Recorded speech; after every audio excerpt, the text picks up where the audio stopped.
Assalamualaikum warahmatullahi wabarakatuh. Bismillahirrahmanirrahim. Alhamdulillahil qail nun wal qalami wa ma yasturun ma anta bi ni'mati rabbika bimajnun. Walal muallif rahimahu ta'ala wa nafa'ana bihi wa bi anwarihi wa bi asrarihi wa bi barakati fid dharaini amin. Alhamdulillah, mari kita lanjutkan kajian kitab Ihya Ulumuddin. Saat ini masih meneruskan kajian tentang Kitabul Ilmi, dan ini kelanjutan tentang bagian daripada warok. Dalam kajian kali ini kita akan membedah terkait tentang diskursus antara fikih dan tib. Karena di sini ada sebuah narasi, sebuah tesis yang diajukan sebagai dialektika oleh seorang pengarang, yaitu Imam Ghazali, di mana beliau mempertanyakan persoalan tentang lima sawaita, tentang mengapa Anda mempersamakan bainal fikhi wat tibbi, antara kajian ilmu fikih dan ilmu kedokteran. Karena semestinya bahwa yang namanya ilmu fikih dan tib itu adalah sebuah kajian diskursus, dan itu jelas. Ketika kita bicara fikih, maka sesungguhnya kita sedang berbicara, ya, sedang melakukan amalia-amalia ibadah yang tidak bisa dipisahkan dari kaidah-kaidah atau dalil-dalil asal. Dalam hal ini adalah kitabullah, yaitu kitab Allah, dan hubungan yang sangat erat juga dengan dawuh-dawuh atau dalil yang berasal dari hadis Rasulullah SAW. Satu misal bicara tentang sholat, bagaimana berbicara tentang sholat, ya, pasti di sana juga ada unsur-unsur bagian-bagian. Ya, pasti sholat itu adalah satu ajaran atau syariah yang bersumber dari apa? Bersumber daripada Al-Quran dan hadis. Begitu juga hukum-hukum yang terkait dengan mukallaf. Ya. Pasti itu tidak bisa tidak bisa dipisahkan keterkaitannya. Lah, semestinya hal itu, ya, bahwa antara kajian fikih dan kajian tib itu sesungguhnya menjadi sebuah diskursus. Tapi mengapa justru di sini ada sebuah tesis, sebuah pertanyaan, lima sawaita bainal fikhi wat tibbi? Mengapa Anda persamakan bainal fikhi wat tibbi, antara ilmu fikih dan ilmu kedokteran? Dan kedokteran juga sebuah kajian yang sangat nyata, bahwa bicara masalah ilmu kedokteran adalah berbicara tentang sesuatu yang bersifat duniawi banget, karena itu terkait dengan kesehatan, ya, jasad atau tubuh manusia. Tentu mau disimak di dalam kajian kali ini. Wa in qulta, maka jika kau katakan lima sawaita, mengapa sawaita engkau samakan bainal fikih, antara kajian fikih wa tibbi dan kedokteran? Idit tibu karena atibu adapun apa? Adapun yang namanya ilmu kedokteran. Jadi ini sesungguhnya ini di sini sebagai mudhof, ya.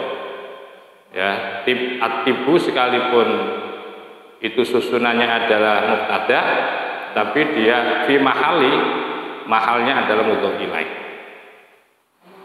Karena atibu adapun kajian ilmu kedokteran aidon juga itu ya ta'allaku sangat berkaitan, sangat berkorelasi apa tib dunia dengan dunia. Ya, memang tidak bisa dipisahkan. Namanya aja ilmu kedokteran. Bicara kedokteran tentu bicara tentang kesehatan, bicara tentang penyakit, dan itu pasti terkait dengan tubuh manusia. Wa adapun tib itu sihatul jasadi, yaitu menjelaskan tentang kesehatan tubuh manusia. Clear sudah. Wadzalika, tapi juga perlu dipikirkan atau perlu direnungkan bahwa ternyata sekalipun bahwa ilmu kedokteran itu ya sangat erat kaitannya, atau ilmu yang membahas tentang dunia dalam hal ini kesehatan manusia, tapi itu pun tidak bisa dipisahkan. Wadzalika, adapun itu tib yata'allaqu, berkaitan apa bihi yang namanya zalik itu tib, musyar ilaihnya adalah tib. Aidon juga, belum. Aidon juga. Wadzalika, dan adapun itu tib itu yata'allaqu, sangat berkaitan ya bihi akan zalik ya. Aidon juga apa sholahuddini, yaitu kebaikan, kemaslahatan daripada agama. Jadi ternyata bahwa bicara masalah tentang kedokteran sesungguhnya tidak hanya bicara tentang ilmu dunia, masa ada hikmah-hikmah di balik itu yang sangat erat kaitannya dengan sholahuddin. Jangan keras-keras. Sholahuddin yaitu tentang kemaslahatan agama. Apa yang dimaksudkan jelas ketika orang itu sehat, ya sangat berbeda nanti tentang kaitannya dengan hukum fikih. Ketika orang itu sehat dan orang sakit, maka fikih memperlakukan ibadah antara orang sehat dan orang sakit berbeda. Maka itu tidak bisa dipisahkan juga. Ketika jasad sehat itu tidak bisa dipisahkan dengan apa? Kesempurnaan di dalam melaksanakan agama. Salah satu contoh haji. Haji itu menjadi sebuah kewajiban. Ya. Tetapi bahwa di dalam haji itu orang untuk menjadi wajib itu ada syarat-syaratnya. Di antaranya adalah syarat daripada haji adalah orang itu harus sehat secara fisik. Nah ini kan, sementara kalau berbicara tentang kesehatan fisik itu berbicara tentang atribut kedokteran. Maka itu tidak bisa dipisahkan bahwa yang namanya kesehatan jasad atau tubuh itu kaitannya erat ya dengan kesempurnaan, dengan kemaslahatan beragama. Karena itu di dalam syarat rukunnya haji itu bahwa syarat istitoah itu berkemampuan, sehat itu menjadi syarat. Maka kalau dikaitkan seperti ini bahwa menjaga kesehatan itu menjadi sebuah keniscayaan, sebuah kewajiban bagi kita. Dalam rangka apa itu? Dalam rangka untuk mensempurnakan kebaikan agama. Betul? Iya, betul seperti itu. Wa hadhi taswiyatu, adapun mempersamakan antara kajian fikih dan tib itu tukhalifu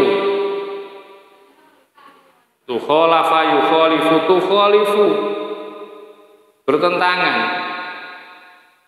dengan apa mempersamakan ini? Ijma'al muslimina, dengan ijma'nya orang-orang Islam, dalam hal ini para tokoh ulama. Jadi artinya bahwa di sini terjadi debatable, ya, terjadi satu perbedaan pendapat di antara tokoh-tokoh ulama. Dan terus sejauh mana ini tingkatan taswiyah kesamaannya itu? Maka fa'lam, ketahuilah bahwa anna taswiyata, sesungguhnya kesamaan antara fikih dan itu ghairu lazimatin, tidaklah lazim. Kesamaannya itu tidak lazim, tidak berlaku terus-menerus, menetap atau mengikat. Karena apa? Bal bainahuma furukun, karena bal akan tetapi bainahuma antara kajian ilmu fikih dan tib itu furukun, ada perbedaan-perbedaan. Wa innal fiqha, nah ini diantaranya wa innal fiqha, maka sesungguhnya ilmu fikih itu asyrafu, ilmu yang adalah ilmu yang paling mulia minhu daripada fikih, min salasati aujahin, bila ditinjau atau dilihat dari 3 aspek, 3 sisi. Jadi ilmu fikih adalah ilmu yang sangat mulia, min salasati aujahin, yaitu dari sisi atau dari aspek yang 3, dari 3 aspek. Ahadu, adapun salah satu daripada salas, hanya itu ait kepada salas, itu annahu. Nah ini namanya obar jumlah ya. Itu annahu, sesungguhnya ilmu fikih itu ilmun syar'iyun, ilmu yang bersifat syariah, ilmu yang bersumber dari syariat Allah. Kenapa? Itu karena huwa adabun fikih itu mustafadun, diambil ya, diambil istifadanya, diambil kemanfaatannya dari apa? Minan nubuwati, dari kenabian. Ini jelas. Ilmu fikih itu adalah ilmu yang bersifat syar'i karena ia diambil bersumber dari para nabi, dari kenabian. Dari kenabian yang namanya ilmu syara' itu, ilmu fikih itu adalah ilmu yang bersumber dari. Artinya apa? Artinya ketika kalau bersumber dari nabi, maka tentu itu bersumber dari Allah. Dan sumber inilah yang menentukan kemuliaan dari sebuah ilmu. Itu bersumber dari, berakar dari siapa ilmu? Ya kalau berakar dari nabi, bersumber dari nabi, maka itu menjadi sebuah ilmu yang sangat mulia. Karena dipastikan bahwa seluruh ilmu-ilmu yang bersumber dari nabi itu kategori sebagai ilmu syariah. Bikhilafit tibbi, berbeda dengan apa itu, dengan kajian kedokteran, ilmu kedokteran. Fa innahu, maka sungguhnya ilmu kedokteran laisa, tidak ada atau bukan apa, ilmu tib, bukan min ilmi syar'i, bagian daripada ilmu syar'i. Berbeda dengan ilmu kedokteran. Ilmu kedokteran itu bersumber dari kajian-kajian, dari pengalaman, dari hipotesis. Ya. Sehingga ditemukanlah obatnya orang sakit kepala itu berdasarkan seperti itu. Sehingga kadang-kadang obat pun tidak sepanjang masa akan bisa menjadikan obat. Kadang hari ini benar, tapi 10 tahun kemudian obat itu bisa mengalami perubahan. Berbeda dengan hal-hal yang bersumber dari para nabi, bersumber dari Allah dan sumber para nabi. Kebenarannya adalah kebenaran mutlak. Dan sedangkan kebenaran yang bersumber dari manusia, kajian-kajian, penelitian itu seluruhnya adalah bersifat nisbi. Kalau bicara sumber yang bersifat nisbi, bahwa sesungguhnya kebenaran nisbi itu ya akan selalu berubah-ubah. Maka itu termasuk ilmu kedokteran, itu termasuk kebenaran sementara. Karena apa? Karena sumbernya itu, sumber keilmuannya itu bukan berasal dari nubuah, tapi berasal dari kajian, pengalaman, ya, penelitian. Dan tentu kalau bicara penelitian, tidak seluruhnya penelitian itu benar. Asani, adapun yang kedua yang menjadi mulianya yang namanya ilmu fikih, annahu, sesungguhnya ilmu fikih itu la yastagni, butuh. Annahu, sesungguhnya ilmu fikih la yastagni, butuh anhu pada fikih. Siapa ahadun, seseorang, min saliki thoriqil akhirati, sebagai jalannya orang-orang yang menuju kepada akhirat. Karena orang-orang yang akan berjalan menuju akhirat itu tidak bisa lepas dari ngaji ilmu fikih. Sehingga karena ini sebagai jalan menuju akhirat, maka menjadikan ilmu ini mulia. Karena yang dimaksudkan jalan menuju akhirat tidak ada lain adalah menuju kepada Allah. Dari annahu la yastaghni anhu ahadun. Tidak ada seorang pun yang tidak butuh, artinya selalu butuh terhadap ilmu fikih ini, ya, terhadap ilmu fikih ini, karena ilmu fikih itu menjadi salah satu jalan untuk menempuh jalan menuju akhirat. La sahihi, tidak, yang butuh itu tidak hanya itu, tapi la sahihi termasuk orang yang sehat. Butuh itu la sahihi, orang yang sehat juga butuh. Walal maridi, begitu juga yang butuh adalah siapa? Yang butuh adalah orang yang sakit. Baik itu orang yang sehat maupun orang sakit, mereka itu butuh kepada yang namanya fikih. Ya. Wa ammat tibu, maka adapun kedokteran, ilmu kedokteran, fala yahtaju, maka tidak butuh siapa orang ilaihi kepada ilmu kedokteran ilal margo, kecuali orang-orang sakit. Wa hum, adapun orang-orang sakit jamak, ya, maridun itu jamaknya al-mardo. Wa hum, adapun al-mardo itu al-aqalluna, kelompok kecil.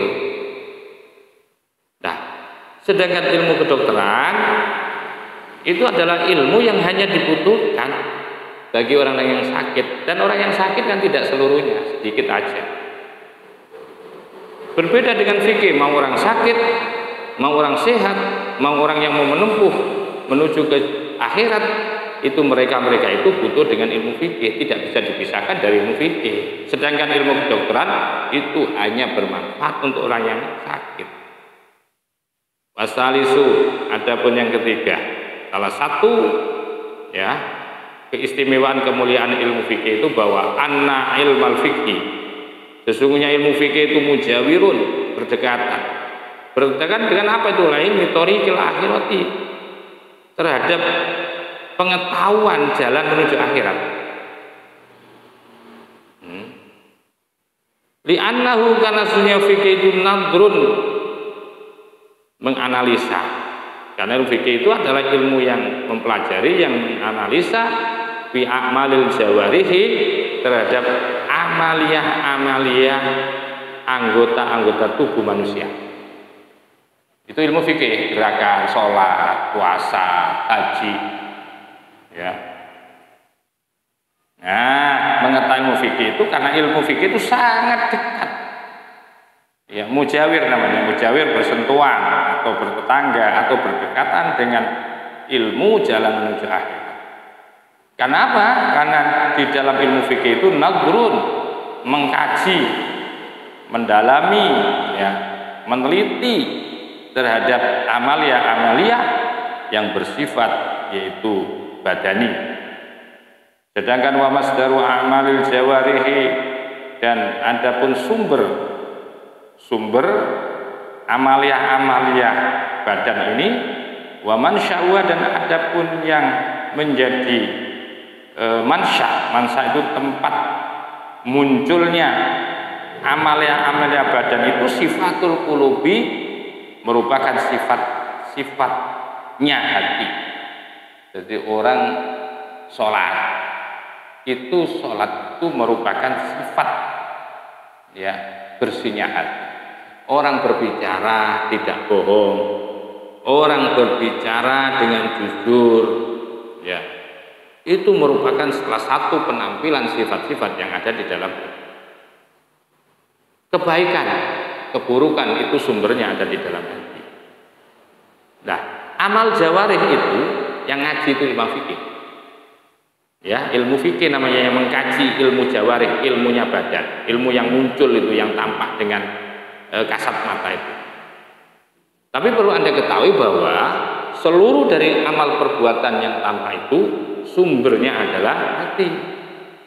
Maka itu fal mahmudu, maka adapun yang terpuji minal a'mali, dari amalia itu yasduru, bersumber anil akhlakil mahmudati, dari akhlak yang terpuji. Bahwa keterpujian, amal yang terpuji, amal yang baik, ya, orang yang punya keistiqomahan, orang yang mempunyai budi pekerti yang terpuji, ibadah yang baik, itu seluruhnya merupakan amalia-amalia yang bersumber dari akhlak yang terpuji. Al-munjiyati, yang bisa menyelamatkan fil akhirati, nanti kelak di akhirat.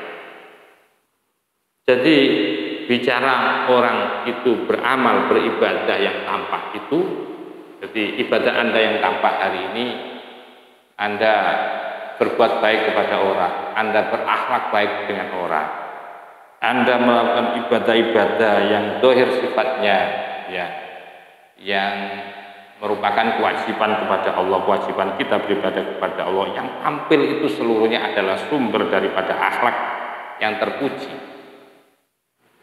Wal mazmumu, sedangkan akhlak yang tercela, sesuatu yang tercela itu yasduru, bersumber minal mazmumi, dari sesuatu yang tercela. Ada orang melakukan kemaksiatan, ada orang sampai hari ini masih melakukan dosa, melakukan kemungkaran. Seluruh yang muncul dari perbuatan-perbuatan tercela itu bersumber dari ketercelaan, ya, dari ketercelaan hati. Maka itu kalau ada orang melakukan kemaksiatan, berarti ada sesuatu yang salah sebelumnya, berarti pernah melakukan kemaksiatan yang lain. Karena yang namanya ketercelaan itu bersumber dari sesuatu yang tercela.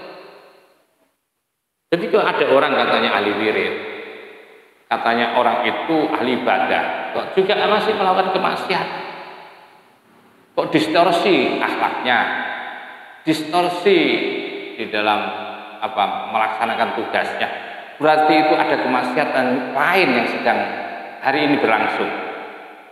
Ada kemaksiatan yang dilakukan oleh seseorang. Karena apa? Wal madmumu yasduru minal madmum, karena sesuatu yang tercela itu bersumber dari sesuatu yang tercela. Kebaikan itu juga bersumber dari kebaikan. Makanya kebaikan demi kebaikan itu akan merambahkan dengan kebaikan-kebaikan yang lain, itu yang disebut dengan barokah. Maka hati-hati dengan kemaksiatan sekecil apapun, karena itu akan nanti kalau kita biarkan kemaksiatan kecil itu akan membawa kemaksiatan yang lain. Karena apa? Karena itu wal madmumu yasduru minal madmumi, bahwa ketercelaan itu bersumber dari ketercelaan yang lain. Hati-hati, hati-hati.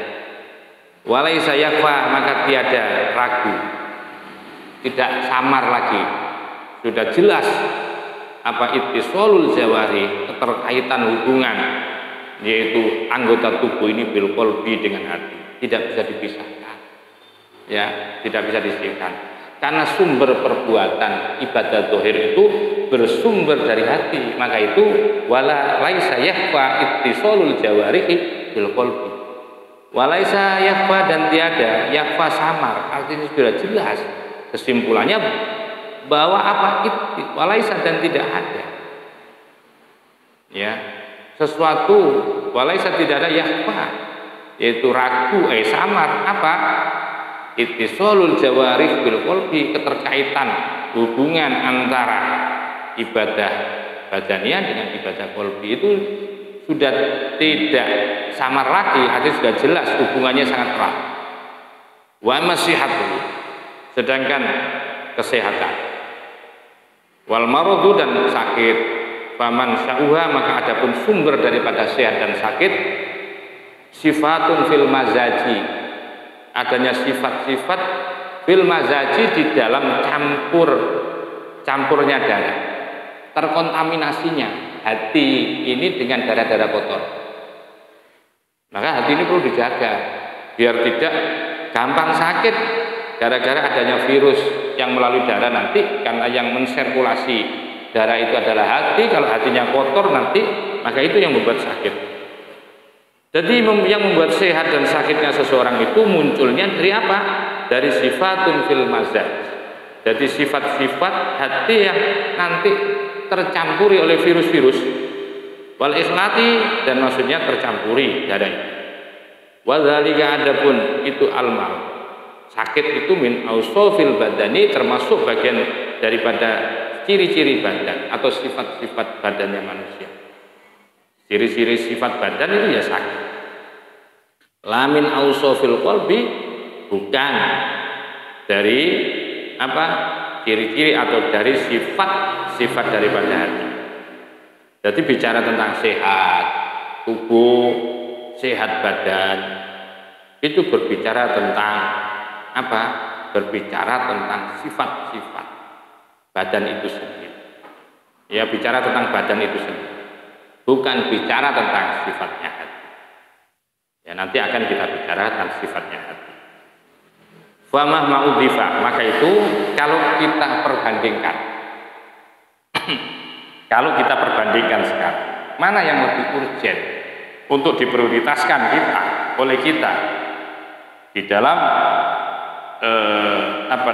mendahulukan sebuah ilmu itu.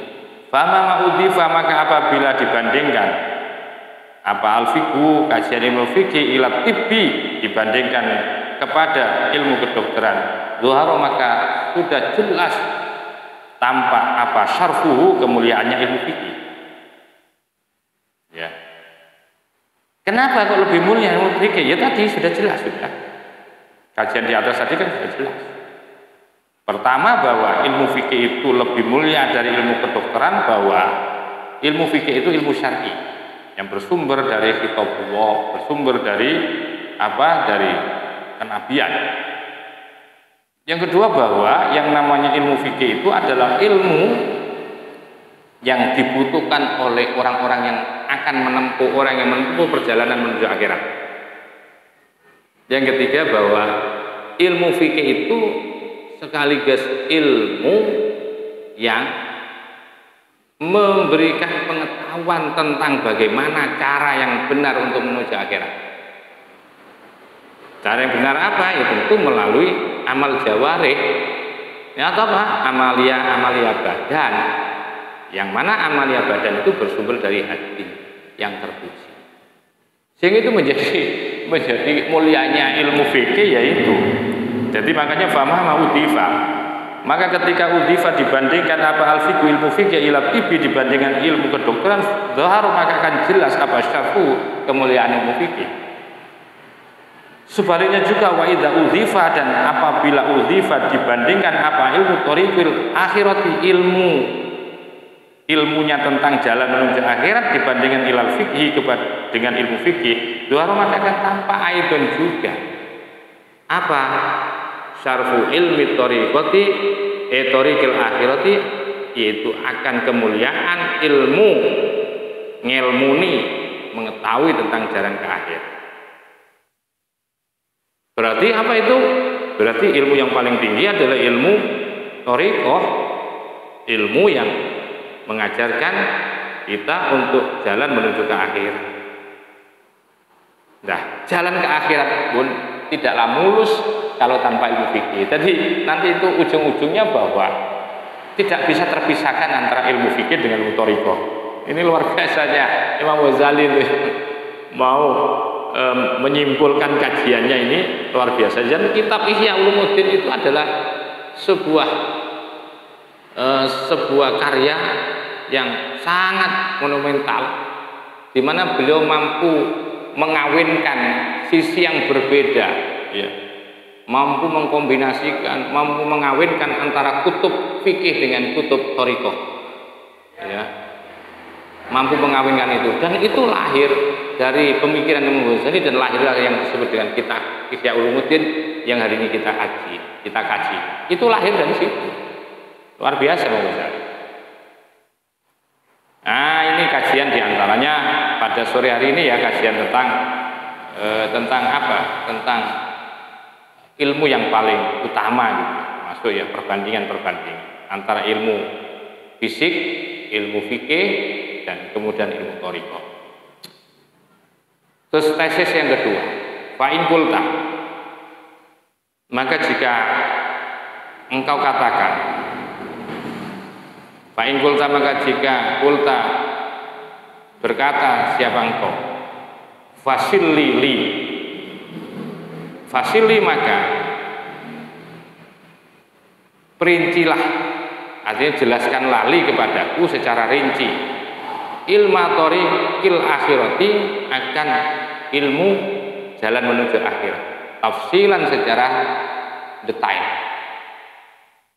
Yushiru yang akan menunjukkan, asyara yushiru yang akan menunjukkan apa tafsil itu, ila tarojumihi, nah, kepada pengertiannya. Wa ilam yumkin, kalau toh tidak mungkin, apa istiqsa'u, wa ilam yumkin, sekalipun tidak mungkin, apa istiqsa'u tafasilihi, yaitu memerinci atau puncak perinciannya. Memperinci secara detail itu nggak mungkin, sekalipun nggak mungkin. Tapi mohonlah diberikan penjelasan secara rinci. Sekalipun wa illam yumkin istiqsa'u tafasil, istiqsa' itu batas-batas puncak. Tidak mungkin memerinci sampai ke batas puncak, itu nggak mungkin. Maka itu fa'lam, ketahuilah, annahu sesungguhnya ilmu thariqah akhirah itu kismani yang kedua. Pertama adalah ilmu mukasyafatin, ada ilmu mukasyafah. Yang kedua adalah wa ilmu muamalatin, yaitu ilmu muamalah. Jadi bicara tentang ilmu thariqah, ilmu jalan menuju akhirat itu Imam Ghazali mengklasifikasi menjadi dua. Ada ilmu mukasyafah dan ada ilmu muamalah. Wal qismul awwalu, maka adapun pembagian yang pertama, ilmu mukasyafati, yaitu ilmu mukasyafah. Pada kajian selanjutnya ini kita akan teruskan, yaitu kajian ilmu mukasyafah. Apa sih ilmu mukasyafah itu? Itu sering kita dengar ya, di tengah-tengah kehidupan masyarakat itu ada orang sering mengatakan coba pakai ilmu mukasyafahnya. Ilmu mukasyafah itu katanya orang-orang awam itu memaknai sebagai alat untuk melihat sesuatu yang belum tampak, ya, biar ditampakkan. Ya, selain nggak ditampakkan, dia ditampakkan. Jadi ilmu mukasyafah itu ilmu untuk menyingkap sesuatu, barang yang hilang, barang yang tidak kelihatan. Kayak gitu pemahaman orang-orang awam itu, seperti itu ilmu mukasyafah. Maka itu mohon disimak bersama, apa sih ilmu mukasyafah itu. Ini kajian sangat luar biasa ini ya. Pada tema yang ini ya, tema ini adalah tema di mana kita akan membahas tentang ilmu mukasyafah. Yang orang awam sampai hari ini persepsinya yang disebut dengan ilmu mukasyafah itu ilmu yang bisa menyingkap. Ya, ada uang hilang, coba pakai ilmu mukasyafahnya. Ada emas hilang, itu dicari. Ada orang tamu ya ingin diprediksi apa yang bakal terjadi di waktu yang akan datang, itu pakai ilmu. Apa seperti itu sih ilmu mukasyafah? Sementara yang berkembang di orang awam itu seperti itu ilmu mukasyafah. Kalau mohon maaf ya, padahal itu sangat berbeda ya, dengan apa yang dimaksudkan dengan ilmu mukasyafah. Itu lebih kepada hasilnya, itu hanya mainannya itu. Orang biar tertarik dengan mukasyafah itu. Tapi tidak saya lanjutkan ya, cukup di area di sini, di batas ini dulu ya, tentang diskursus antara kajian ilmu fikih dan ilmu tib, dan termasuk tadi memasukkan unsur yaitu ilmu thariqah ya, 3 aspek itu juga ya. Mudah-mudahan kajian hari ini menjadi ilmu yang barokah. Saya akhiri ihdinas siratal mustaqim, wallahul muwaffiq ila aqwamit thoriq. Assalamualaikum warahmatullahi wabarakatuh.